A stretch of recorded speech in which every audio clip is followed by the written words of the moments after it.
शहरात आजपासून पाणी कपात असणार आहे। पुणे शहराला सम आणि विषम तारखेनुसार पाणी पुरवठा होईल। 50% शहराला सम तर 50% शहराला विषम तारखांना पाणी पुरवठा होणार आहे। खडकवासला धरण साखळीमध्ये केवळ 5 टीएमसी पाणी शिल्लक उरलेले आहे, तर 5 टीएमसी पैकी पालिकेसाठी 3 टीएमसी पाणी शिल्लक आहे। लक्ष्मण जाधव आमचे प्रतिनिधी आपल्या सोबत थेट जोडले गेलेले आहेत। लक्ष्मण, पुणे शहरात आजपासून पाणी कपात काय सांगाल? निश्चितच वृषाली, पुणे शहराला पाणी पुरवठा करणारा खडकवासला धरण साखळीमध्ये अवघं 5 टीएमसी पाणी शिल्लक असल्यानं पुणे महानगरपालिकेने निर्णय घेतला आहे की आता अर्ध्या शहराला 50%, अर्ध्या शहराला 50% म्हणजे सम आणि विषम तारखेला हे पाणी पुरवठा जो आहे तो केला जाणार आहे।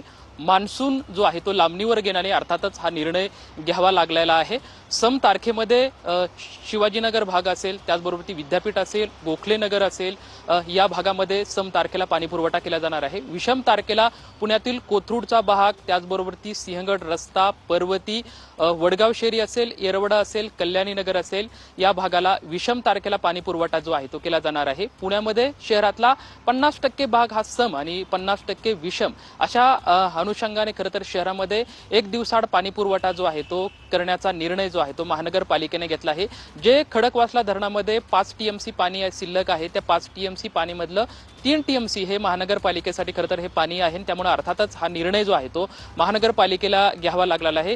गत वर्षी जो मान्सून आहे तो मे महिन्यामध्ये दाखल झालेला होता, अगदी दमदार सुरुवात पावसाने केलेली होती। मात्र यावर्षी एल निनोचा जो प्रभाव आहे, एल निनो सक्रिय झाले असल्यामुळे अर्थातच मान्सून जो आहे तो लांबणीवर पडलेला आहे। साहजिकच हा निर्णय घेण्यातलं जे चित्र जे आहे ते सध्या आपल्याला पाहायला मिळत आहे। त्यामुळे जे शहरातील विषम तारखा आहे त्या पाणी पुरवठा होणारा जो भाग आहे तो कोथरूड, पर्वती, सहकारनगर, सिंहगड रस्ता, कात्रज, येरवडा, कल्याणी नगर, खराडे आणि वडगाव शेरी या भागाला विषम तारखेला पाणी पुरवठा होणार आहे। आणि सम तारखेला पाणी पुरवठा होणारा भाग एसएनडीटी कडचा असणारा शिवणे असेल, उत्तम नगर असेल, धनकवडी असेल, कोंडवा असेल, स्वारगेट असेल, शिवाजीनगर असेल, या भागाला खरं तर सम तारखेमध्ये पाणी पुरवठा होणार आहे। त्यामुळे आजपासून खरं तर या पाणी पुरवठा कपातीची सुरुवात जी आहे ती झालेली आहे। आणि आजचा जो भाग आहे तो 50% आणि उद्यापासून 50% सम आणि विषम तारखेला हा पाणी पुरवठा होणार आहे। नक्कीच, धन्यवाद लक्ष्मण तुम्ही दिलेल्या या माहितीसाठी।